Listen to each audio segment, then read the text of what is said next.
Plus Auto Parts Store, 1112 Shelton Avenue, Statesville. A new show is making its way to WSIC. Tuesdays at 4, join host Patty Alvarez for The Good Soul, a show with in-depth chats with people from all walks of life. Want a sneak peek? Download the WSIC app now and stream The Good Soul podcast. The following is a paid program and does not necessarily reflect the views of WSIC.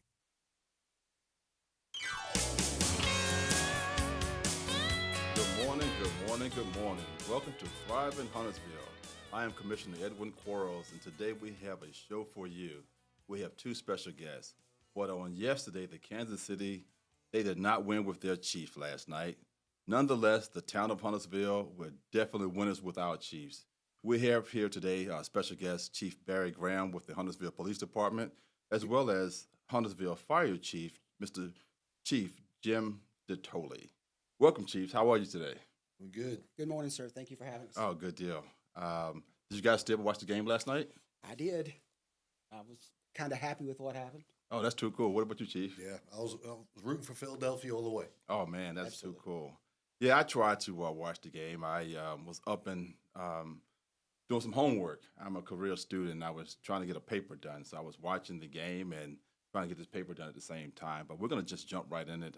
Again, we have two special guests. And what you guys, I invited you on purpose because when our residents, we talk about growth in Huntersville, we talk about home building and development, but we rarely talk about public safety. And that is part of growth in Huntersville. So I wanted to make sure that we can educate our residents and constituents on the public safety portion when we talk about growth.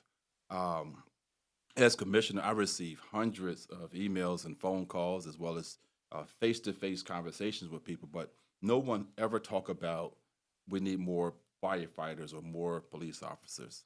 So I'm going to start with you, Chief Dotoli. Something special happened last January with the growth of your fire department. Right. Would you share with the audience what took place? Yeah. So prior to becoming town employees, we were the Huntersville Fire Department Incorporated.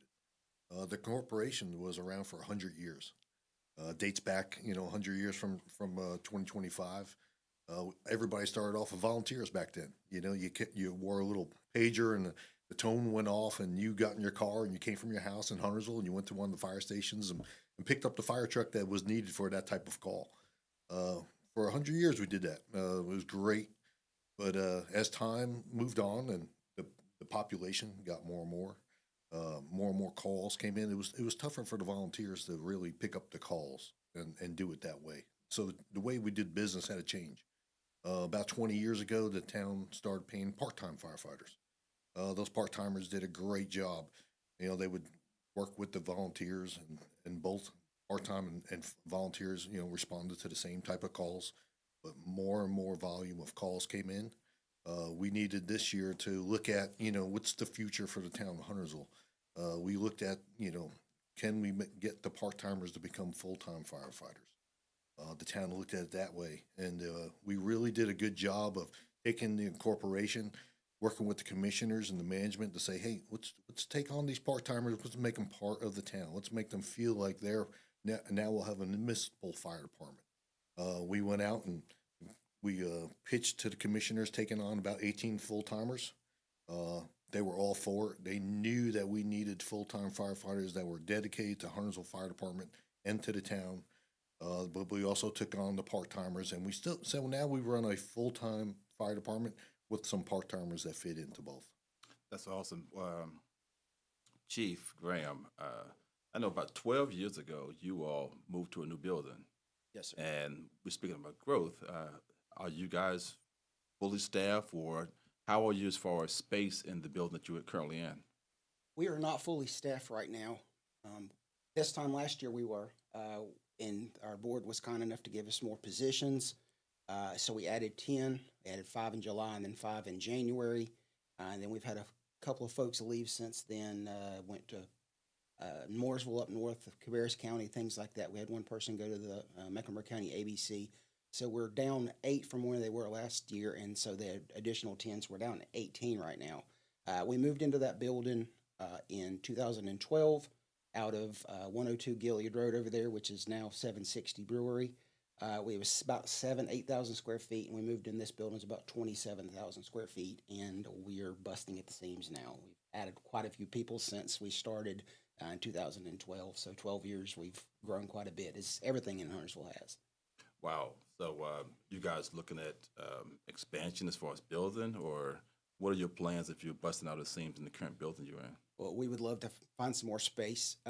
Since we moved in there, we had 98 people, including our civilians. We had 91 officers and 8 civilians that moved in there. Now we're 116 officers and 22 civilians. And then we're going to look at adding some more civilians, hopefully this budget year as well. We've got officers, 6 and 8 of them in one office, which they're not all working at the same time, but there's very little space for their items and things like that. We've got a couple detectives in the same room. We've lost all of our meeting space downstairs. So we're surviving right now, but we are going to have some space in the near future. Chief Dotoli, how are you guys as far as space? I know you mentioned about hiring full-time firefighters. Now you have men and women firefighters. And then I understand you guys are looking at a new facility as well. Right. So when everybody was back in that part-time volunteer, we didn't really need space like we need today. Now that we have a full-time fire chief and we have full-time, we're looking for assistant chiefs. We need that admin area for these gentlemen and females to work at. The stations back in the day that were built in 1967, 1993, they were never set up for the female firefighter to come in and have their own locker room and their own little space that they need today. So we're looking to, as we grow and we're looking to build more fire stations, we're also looking to accommodate the need for the female firefighter. Me and Chief Graham, we've talked about, is there a need to have some police presence at some of these fire stations? Maybe making a substation for the police that they could also be at when they're out in the outskirts towards the Raymond Church, Hiawassee area. If we relocate Station 1, which needs to be done, do we make another little substation there? So there's a lot of options that police and fire could definitely work together in the same building. And that's where us knowing each other for probably the last 24 years makes a great relationship. Oh, man. What is you guys' response time and what type of calls do you all deal with? Yeah. So if it doesn't fit into the law enforcement that someone needs a law, if it doesn't fit into a medic transport, someone needs to go to the hospital, it seems to be put on the fire service. We've been, of course, everybody thinks so. They just go to fires. Well, we don't. We don't just go to fires and fire alarms and people trapped in cars. The number of services that come out, we'll come out to your house to change the batteries in a smoke detector. We've gone to help grandma. Grandma, fell on the floor and, maybe the grandfather can't help get his wife up. So we go out there and we serve the best we can. But there's numerous types of calls that we go on, just fire department related or customer service related. That is real good stuff. Because I always thought that fire deal with fire. Never thought about other type of responses that you guys will have to brush out to. Yeah, so again, we're going to take a short break here. We'll come back with another segment, have some more questions I want to ask you guys. So for those listening in the listening audience, please don't go away because we'll be right back after a quick commercial break with Thrive in Huntersville.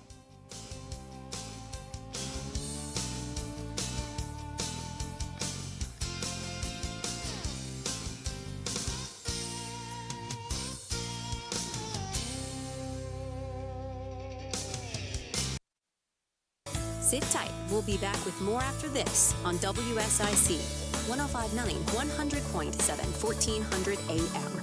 Local starts here.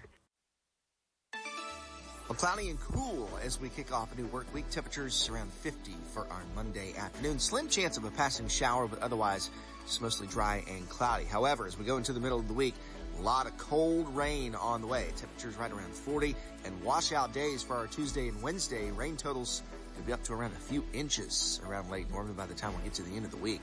That's your forecast from the WSIC Weather Center. I'm meteorologist Chase Myers.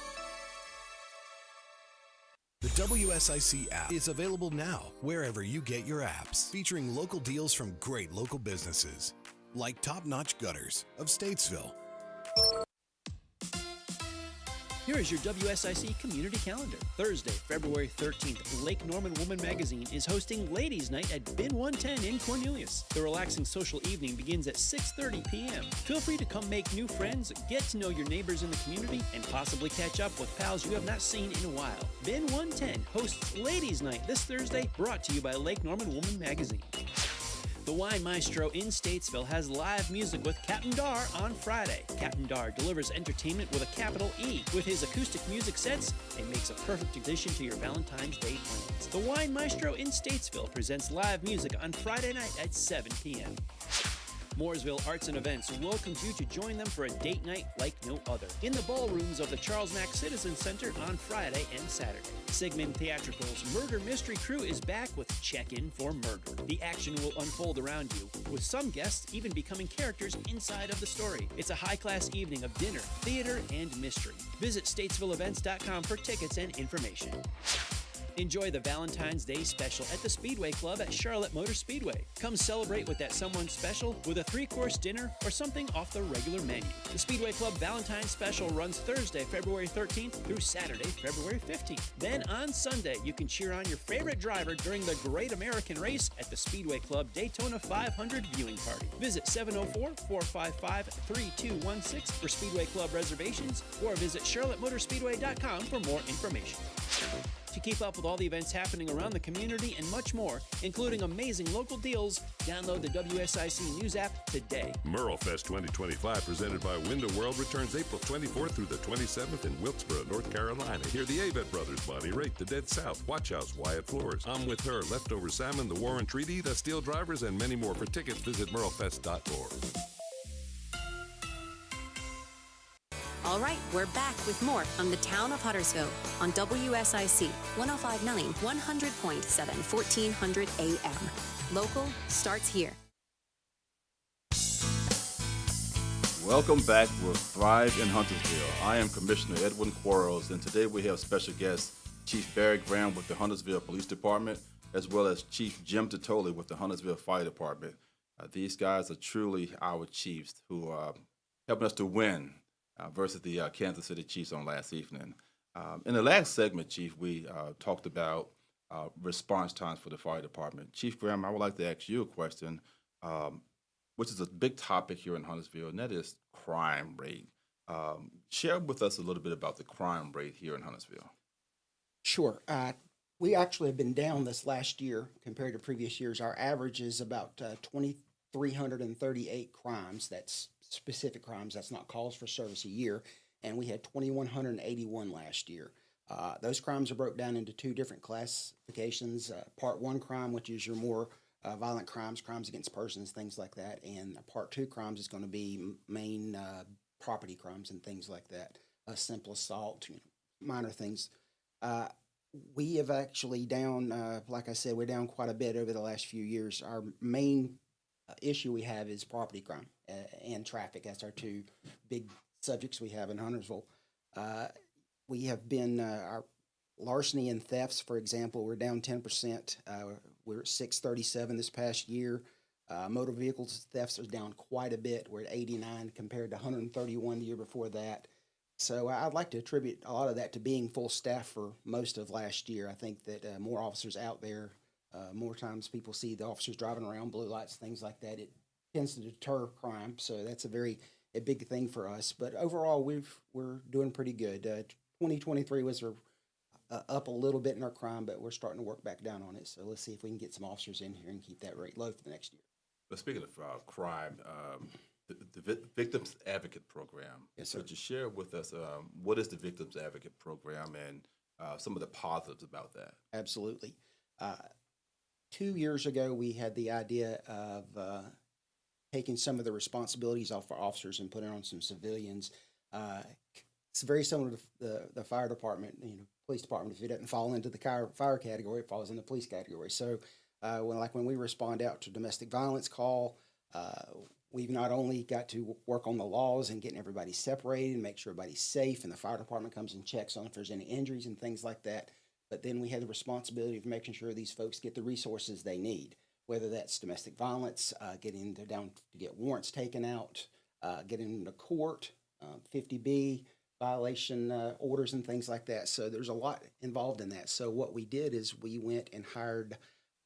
We have a supervisor and 3 victim advocate right now, and they are all have degrees in human services, so that they are actually professionals at this. So we've got officers out here that's trying to take care of folks, and we always did a good job, but it's much better to have someone that actually knows what they're doing. So these folks are going out and they are meeting on scene at times with these victims. They're following up with them the next day. They're searching through our case logs and see if they could find folks. We are taking them down for to meet with the magistrate. We're going to court with them, whatever they need. And it's not just domestic violence; it's anything. If you've got your children that have having some issues and things like that, we've dealt with some sexual assault victims. So they're out there for just about any type of resource we could do. These ladies and gentlemen know what they're doing, and we're very, very proud to have them. Oh, good deal. You mentioned magistrate. I understand that there are many times where there may be a domestic violence situation, and let's use the spouse, for example. She may not want to go down to Charlotte to see a magistrate, and we've talked about a magistrate here in Huntersville for quite some time. Do you see any progress with that, or what are we currently staying with the magistrate in Huntersville? We did a lot of background work on getting the magistrate up here, and we were rolling right along, just like police and firework, things like that. They're having hiring issues. We got approval from the state to have an additional one added to Mecklenburg County, and they're trying to get folks certified, trained up to do that. And over the last year, it's kind of died. So I've made another charge at it. I spoke with the district attorney the other day. I have plans on meeting with the chief district court judge to talk about that. And we would love to have one on our end of the county. We have plans to put that right off our lobby in the Huntersville PD, and it would be available to Davidson, Huntersville, Cornelius, as well as the North Division or anybody for that fact. Officers could come in and do warrants. We could get our victims of crimes come in and do that, and it would be a huge asset to the town, not just Huntersville. I agree. And speaking of hiring, I'm going to go to purchasing items. Chief Dotoli, what is the future of buying fire trucks? We talked about you needing another fire station and hiring more staff, but what's the future of fire trucks in this town?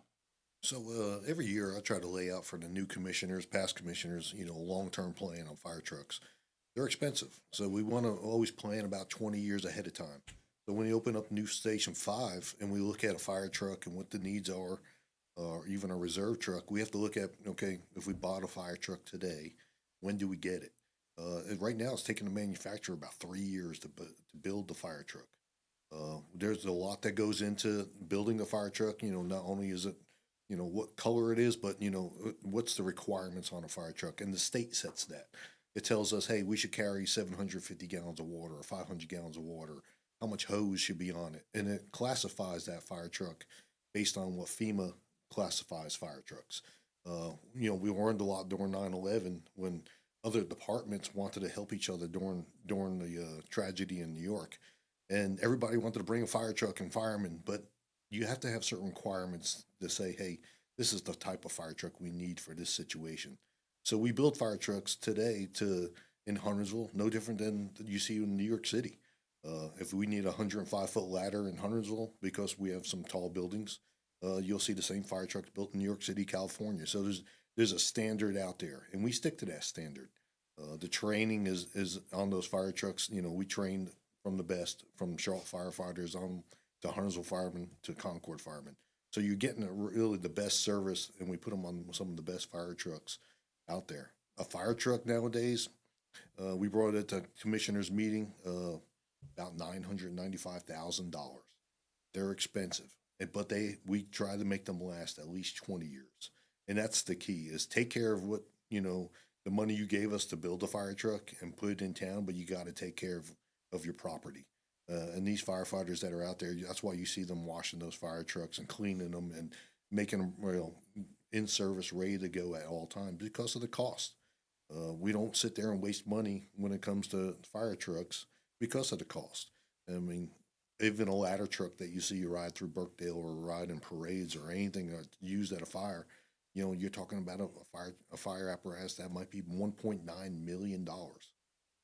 So everything like that has to have a long-term plan. I just can't walk up to you next month, Edwin, and say, "Hey, I need $1.9 million." Well, you should have told me it's about 4 years ago. You're gonna say, "Heck no, I got other plans for my $1.9 million." So long-term planning is key with fire departments, fire stations, and fire apparatus. Just what we talked about when we first started this segment, it is so important that as constituents that we look at when it comes to taxes. That stuff costs a lot of money, and how do we diversify our tax base to where we can say, okay, let's take the burden off of our taxpayers and be able to support fire and police. It's not all about the traffic. You just made a good point about $1.9 million for a truck. That's very expensive, but to have some fun with you. I know you ride around in your fancy fire chief vehicle. Could you drive a fire truck today? Oh, definitely. You know, I started at the bottom. No different than Chief Gray. He started in a patrol car. I started at the bottom, right on the back of a fire truck. I actually got on the fire service in New Jersey when I was 18 years old. So about 1989 was my first route with experience with a fire truck. Back then, you know, I could say that I actually was one of those people that were able to hang on to the back of a fire truck, you know, the tailboard rider. But I only did it for a year. But it was still that was a really great experience in my life. Shows you how old I am now, right? Now that I let that out of the back. But everybody starts off on the back. Everybody starts off at the bottom. And we work our ways through the system of gaining more experience, our skill level. So we go from the back of a fire truck to maybe driving the fire truck, to maybe the captain on the fire truck, to assistant chiefs and battalion chiefs, and you know, however the system's set up. But today, if you tell me I had to take that fire truck down the road, I could do it in a heartbeat. All right. Well, Chief Graham, I'm not gonna let you off. Do you carry parking tickets in your pocket? I do not have parking tickets in my pocket. I do have it in the car, though. Still to this day, I still have authorization to write a parking ticket if I need to. You know, I don't write a lot of them, but sometimes I see folks that need one. Yes. I see a lot of people just parking the wrong direction on the streets. I'm like, darn, with my luck, I would be the one to get a ticket for parking on the wrong side of the road. What is the most exciting moment of your police career that you can say thus far? That is a good question. There's been many things over the years that we've been involved with. You know, we've had a lot of crimes, you know, homicide scenes, things like that. The most exciting, I don't know off the top of my head, you know, it's probably going to be a police chase or something like that we get involved in. It's very rare, but, you know, we all got in this. Everybody that wears the uniform, we wanted to drive fast and write tickets. That's why we get into this, whether people admit it or not. Just like fire departments, sometimes the adrenaline is what gets in here, and we do want to help. But you know, those exciting things, going to help people, going to stop crimes, things like that is the most exciting thing you can get involved in. Yeah, when I came out of the Air Force, I wanted to go into law enforcement because I wanted to carry a gun and drive fast. Yes. The other parts I didn't want to deal with, but I wanted to wear that badge to carry a gun and drive fast. But we're going to take another short break here. We're going to come right back. So you out there in Radio Land, don't go anywhere. We'll be right back on Thrive in Huntersville.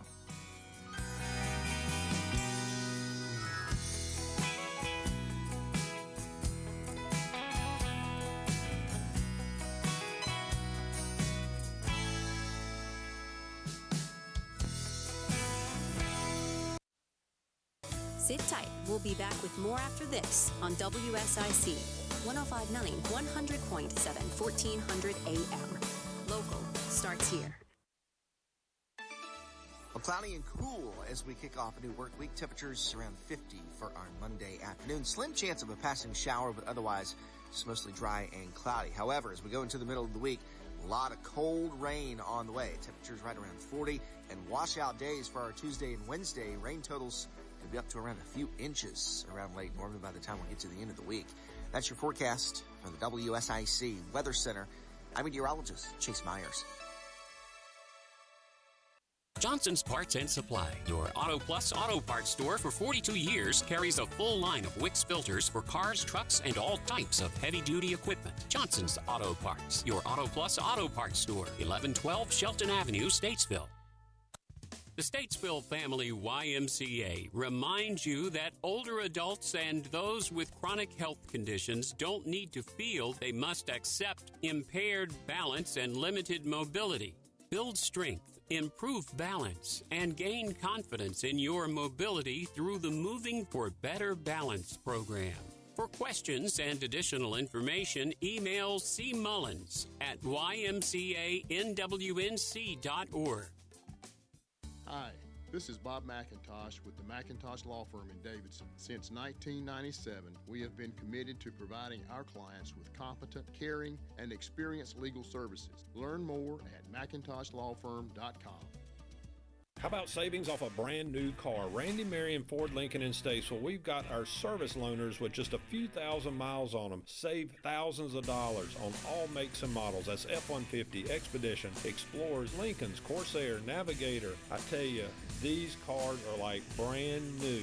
Never been titled. You're the first owner. Save thousands. Randy Marion Ford Lincoln, I-77, right here in Statesville. You know where we are, folks. Right where the spinning car is. That's where the deals are. Randy Marion Ford Lincoln. Come see us today. Craving a taste of Italy? At Palmadora's, we serve up scratch-made comfort with every bite. From our hand-tossed pizzas to classic pasta dishes, it's the perfect place to gather your family or just treat yourself. Visit palmadoras.com for menus and hours. Your table's waiting.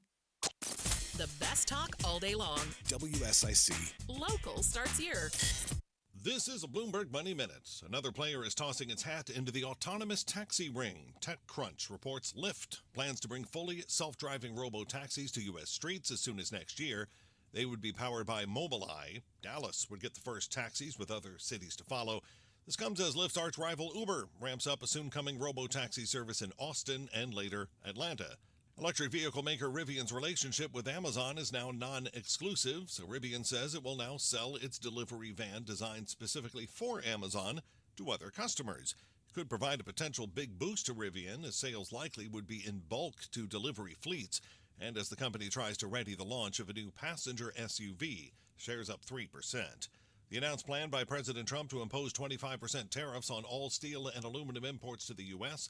is boosting stocks in steel and aluminum companies, and Wall Street with them. Dow gaining 0.25%, S&P up more than 0.5%, NASDAQ up more than 1%. Andrew O'Day, Bloomberg Radio. The button pushing stops here. WSIC. Local starts here. All right, we're back with more from the Town of Huntersville on WSIC 105.9, 100.7, 1400 AM. Local starts here. Welcome back with Thrive in Huntersville. Again, I'm Commissioner Edwin Quarles, and today we have two special guests. We have Chief Barry Graham with the Huntersville Police Department, and we have Chief Jim Dotoli with the Huntersville Fire Department. The last segment, Chief, you ended by talking about memorable moments as a police officer. Chief Dotoli, I'd like to ask you the same thing. What is the most memorable moment for you as a fire chief or firefighter? Sure. You know, as the fire chief, I think now probably our memorable moments when we build fire stations, you know, we might put a plaque with the commissioners and the mayors and your name on it. And that's going to stand in town for years. I mean, hopefully they stand up. The new ones that we built are here for 30, 40 years or longer. Even when we build fire trucks, you know, we put our name behind these, that this is something that the town needs. And, you know, we take a lot of effort into building that fire truck and getting it spec'd out the way it needs.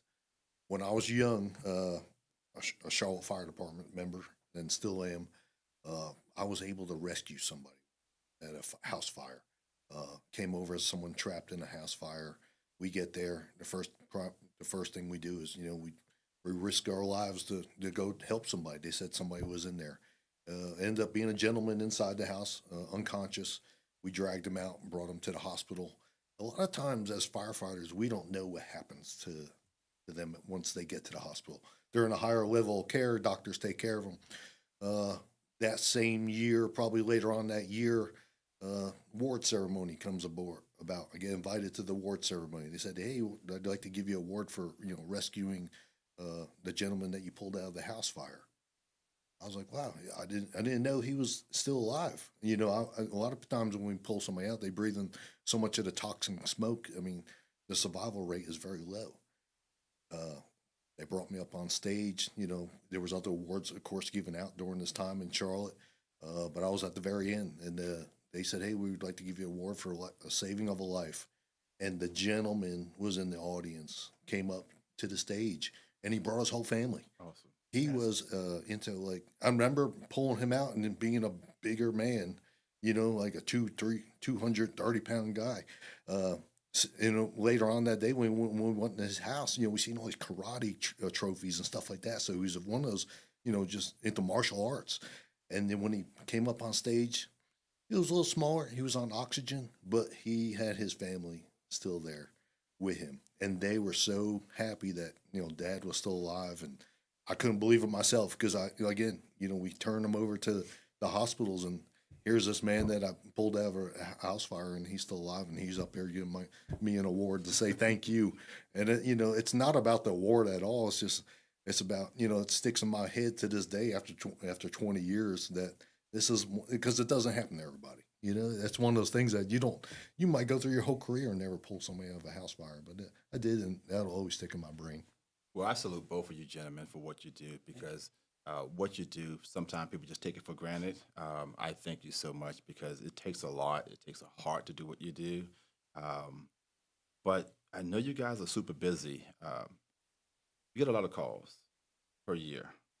What are some of the stats for your calls per year? I think we're up to about 6,200 calls this year, which is probably, you know, it seems the calls seem to go up at least 5 to 10% every year.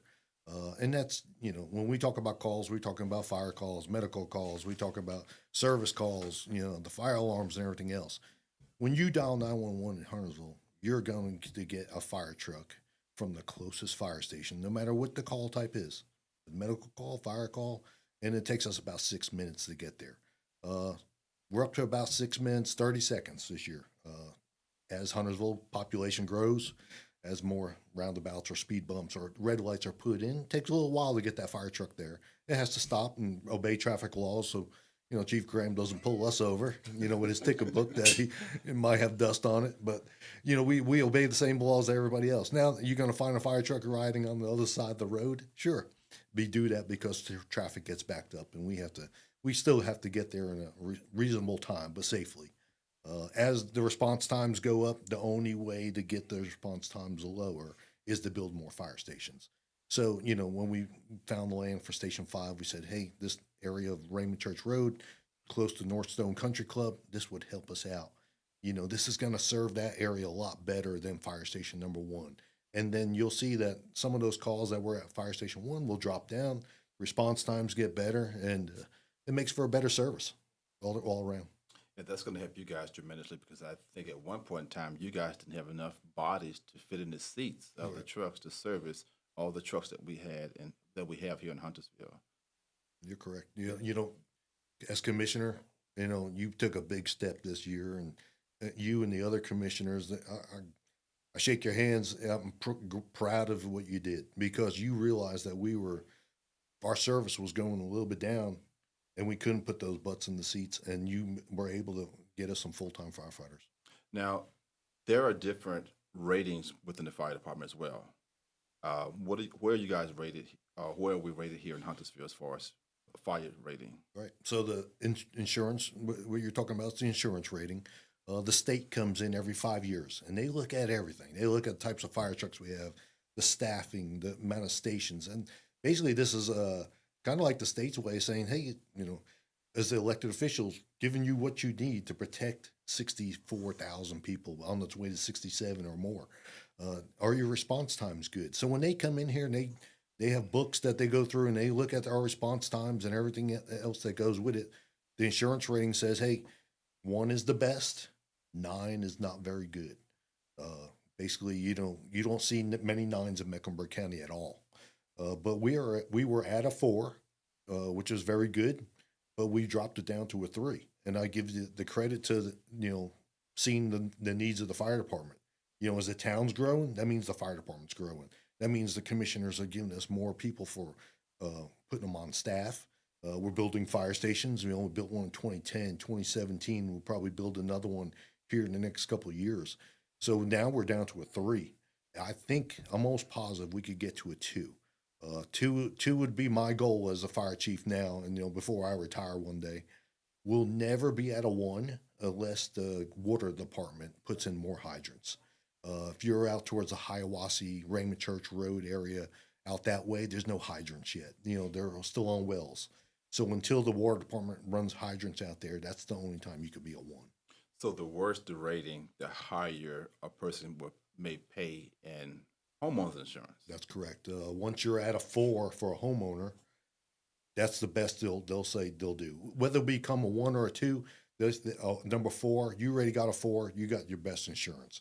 Your fire department's par, they're above average, you got a 4. Now, big business will look at a rating and say, hey, do I want to move my headquarters, my manufacturing plant to Huntersville? What's your insurance rating? If you told them like a 6 or a 7, they might go somewhere else. And that's the truth behind it. Now I don't know if that's $30,000 that they save or $300. But when that rating drops and they go to insurance and say, what's it going to cost to insure this big manufacturing building? You want to get the best rating. That's too cool. Chief, now I know you guys deal with everything. You have traffic, you have burglary. What are some of the stats that you guys deal with annually here in Huntersville? Sure. We did just over 47,000 calls for service last year. Wow. And that's split into 2 categories as usual.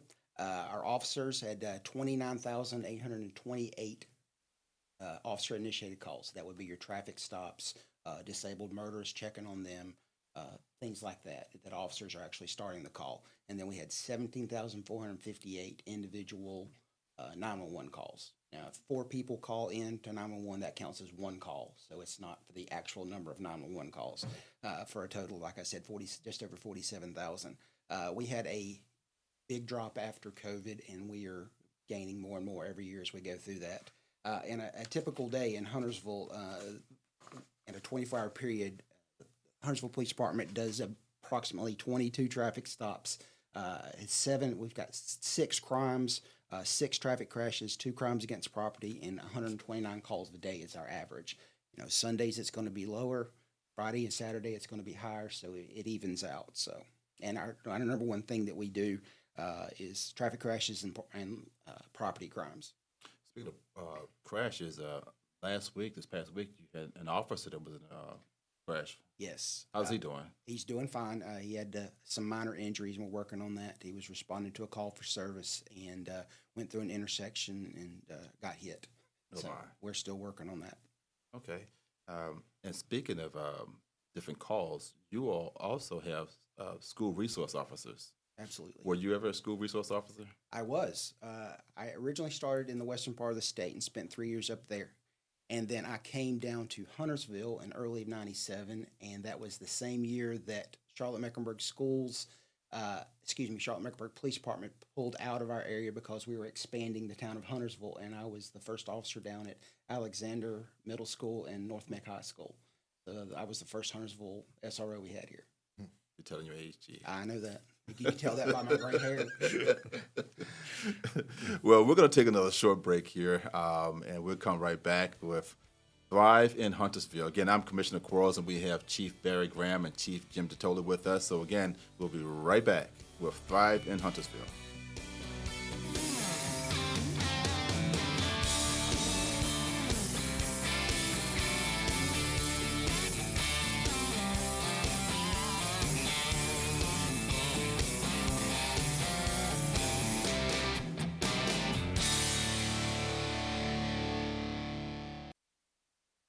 Sit tight. We'll be back with more after this on WSIC 105.9, 100.7, 1400 AM. Local starts here. Well, cloudy and cool as we kick off a new work week. Temperatures around 50 for our Monday afternoon. Slim chance of a passing shower, but otherwise it's mostly dry and cloudy. However, as we go into the middle of the week, a lot of cold rain on the way. Temperatures right around 40 and washout days for our Tuesday and Wednesday. Rain totals could be up to around a few inches around Lake Norman by the time we get to the end of the week. That's your forecast from the WSIC Weather Center. I'm meteorologist Chase Myers.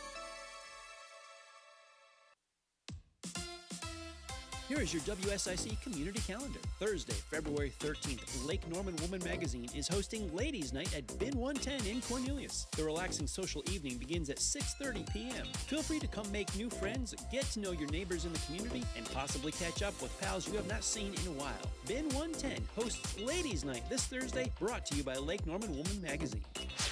The Wine Maestro in Statesville has live music with Captain Dar on Friday. Captain Dar delivers entertainment with a capital E. With his acoustic music sets, it makes a perfect addition to your Valentine's Day plans. The Wine Maestro in Statesville presents live music on Friday night at 7 p.m.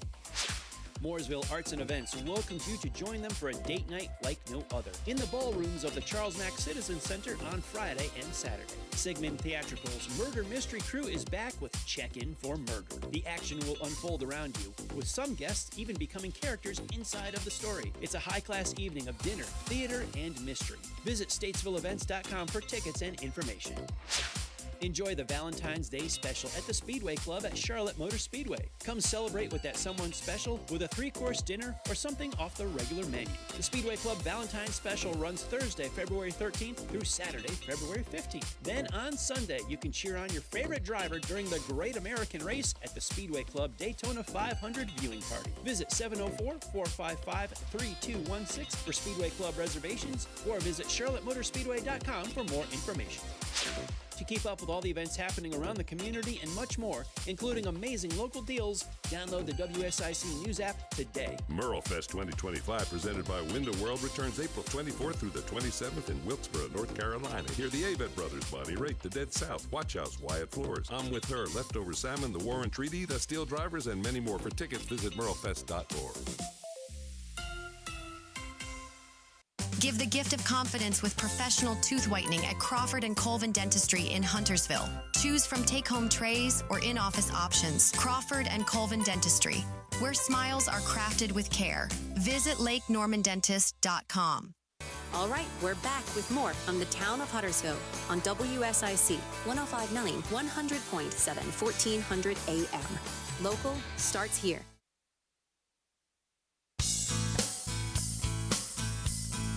Welcome back with Thriving Huntersville. I am Commissioner Edwin Quarles, and again, today we have two special guests. We have Chief Barry Graham with the Huntersville Police Department, and we have Chief Jim Dotoli with the Huntersville Fire Department. I want to thank you guys so much for being special guests today. The town has learned so much about what you do, what your departments do.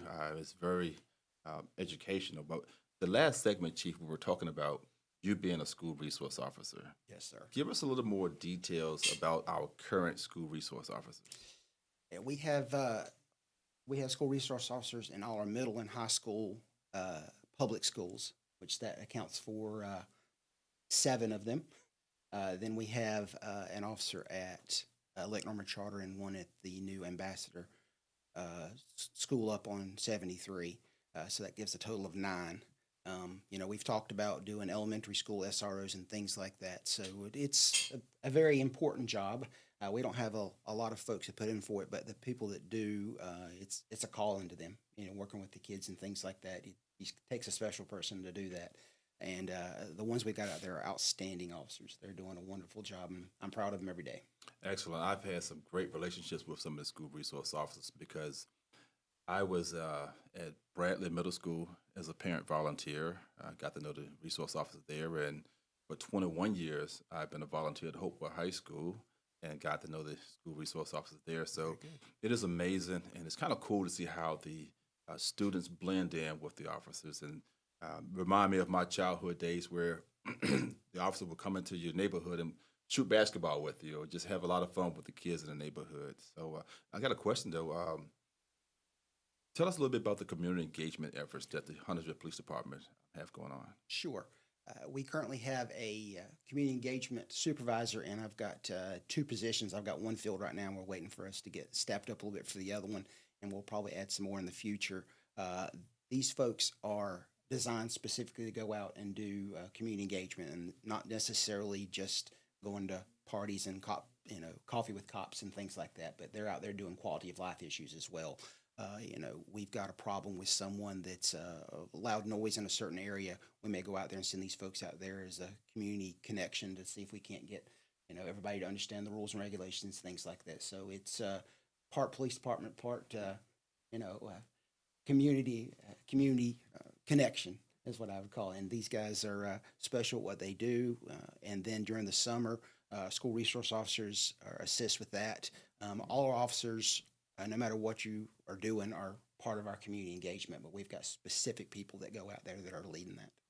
That's really cool. Now, if a family were to go on vacation and they wanted someone to just patrol their community or the neighborhood, Absolutely. do you guys have a program as far as neighborhood patrol, and how does that process? We do. You would email us and say, hey, we're going to be out of town for a certain while, and we do what's called vacation checks or zone checks. Officers go by a couple times a day, different times, so we don't get in any type of pattern. Just drive by and check on the house as long as you tell us, hey, it's going to have this many cars in the driveway and this light's going to be on. And so the officers pull it up on the computer and they can say, hey, you've got a black Toyota and a green Ford in the driveway, and we get there and it's a third car, it's a red Honda, and we're like, wait a minute, not supposed to be there, or the lights are different, or there's something like that. It helps us identify some issues, and then give some extra care to that area. Is it extra fees to the taxpayer, or is that? No, that is free. We do several zone checks a day. I had some stats, if I can find it here. We did about 1,600 last year. Individual residents, we drove by their house. That is awesome. Chief, as far as community engagement, what are some of the community engagement efforts with the fire department? So what we do, if we get requests, we don't do birthday parties anymore. It was just way too busy past that point. But we really try to get into the middle schools, even the elementary schools. We find out that sending that fire truck down there and having the teacher involved and teaching a lot of fire education has helped us with. No, we don't have as many individuals or children that's setting fires anymore. It used to be a huge problem. Everybody wanted to play with lighters and matches, and would lead to a bigger problem. But now that we're in the community and really getting into the education part of fires and what to do, what not to do, and with the teachers that help us all the time, we found out that has brought those numbers down. We don't find as many people, having grease fires anymore. Just getting out in the public and social medias and the Instagrams, just releasing information that way has helped out a lot. Well, what to do if you do have a grease fire? Don't rather than throw water on it, using flour and stuff like that, smother the fire. We're going to less calls on those type of incidents. But we still enjoy, going to Birkdale on 4th of July with the police department, having Safety Town with the police department. So there's a lot of stuff that we do together just so these young kids or even adults, we don't want you to be afraid of police and firemen. We have to wear our uniforms just like everybody else to do our job. But we're there as community, we serve that community. We do have residents that, if you are on Betty's Ford Road at Station 2, they know that's their community fire station. So the same men and women might work there, throughout the whole year, that you get to build a real response and a bond with, who's bringing by cupcakes or who's bringing by, Timmy to see the fire trucks on his birthday, which everybody's always welcome to stop in a fire station. And it works out really great that, we have that bond with both the police, fire, and these children and, just people that live here, that it's an open door. Speaking of the bond, you two are hilarious. I've been around you two several I told times. you we were going to be nice to each other today. You did say you're going to be nice to him, but do you guys ever hang out together, or you just tease each other when you see each other? We just tease each other when we see each other. We don't do anything personally, but we've got the same jokes. He eats till he's tired and then sleeps till he's hungry and things like that. But we're pretty good with each other. If I see him at Dunkin' Donuts, I'll be more than happy to buy him a coffee. We got to have our cop pills, so we understand. So, oh man, again, I just love being around you two guys. You take what you do serious, but you also know how to have fun and let your hair. Oh, Chief, I'm sorry, you don't have to work on letting your hair down. My hair went down and out. You let your hair down every now and then. One thing I heard you talking about, Chief, during the budget retreat, was civilian crash investigators. Yes, sir. Fill us in on that. Back in 2008, the state started a pilot program with Wilmington PD, allowing civilians to do property crash only investigations. And it worked out very well. And so in the last couple of years, they've started a program here that statewide you can hire civilians to do property damage crash only. They can't do any violations. They can't write citations for that. They can't do personal injury crashes and things like that. 83% of our crashes in Huntersville are property only. Parking lots, rear end, slower stop crashes, run off the side of the road, single vehicle. So there's a lot of work there that could take off the responsibilities off of our officers and free them up to do other things. So it's very simple. It's a class that we could teach here at the police department, but it's a lesson plan put out by the North Carolina Justice Academy. And then they have to spend several weeks with traffic investigators. So we'd put them with our traffic unit, and then they would be issued a vehicle, no blue lights. It would be white and amber lights, and they would do traffic direction. They would work crashes, things like that. So it would be a huge help. Will they wear police uniforms? They will not wear police uniforms. Part of the law says that they cannot look like police officers. So it'll probably be something like a pair of BDU pants or khaki pants and a polo shirt. It'll be professional, but it will not be the uniform like that I wear with the patches and everything else every day. They cannot look like a police officer. Well, I have a little fancy police badge I like to wear every now and then, but it's with my suit when we have a board meeting. I can't walk around like I'm Officer Quarles or anything like that. Right. But again, I want to thank you. Also, I got a question. What about, do you envision having police officers on bicycles? I go to some towns, they have a bicycle officer riding around patrolling areas. We have several officers that are bike certified. The way we're currently doing it is that any time of the year they're able to do this, but it's kind of hard to get them out in the cold weather. During the summertime, we would take the bikes up to the Birkdale area or some of our neighborhoods, the greenways, things like that, and generally put two of them out there together riding bikes. And we have quite a few people that enjoy doing that as well. We've got some ideas for working on our greenways and things like that, but we don't have a full-time bike unit like they would down at Charlotte with that work the downtown area. They've got guys and girls that's all they do is work the bikes down there. But we do have bike units, and so folks certified. So that's something that we do every year. A lot of safety. The more officers people see, the safer they feel. Absolutely. Chief Dotoli, one joke that you have before we get out of here towards Chief Graham. Here's your shot. No. See, the problem is that we both are about equal on this, so whatever he starts, we're going to finish, and then it'll roll into practical jokes, and the next thing he knows, he's got flour all over his car, and it grows fast. I will say, one day I went out to my car and I found a junior police officer badge attached to my window. So I felt like somebody really cared from the police department to give me that little badge. It was plastic, but I can't. Even firemen have to have heroes. I can only imagine. I was driving and I said, Chief Graham is going to turn his blue lights on you when you leave out this parking lot today. But you guys, again, you have so much fun together. I appreciate you so much. But again, I want to thank you so much for coming here to Thrive in Huntersville to share with our constituents more about what you do and how you do it. It's very important. Again, as we talk about growth in our towns, we should look at not only the roads or construction, but also our public safety. Again, thank you so much for all that you do. We're going to have a good 2025 together. Absolutely. So again, I salute you. Thank you. And we're going to now shut it down. So again, thank everyone for tuning in for Thrive in Huntersville.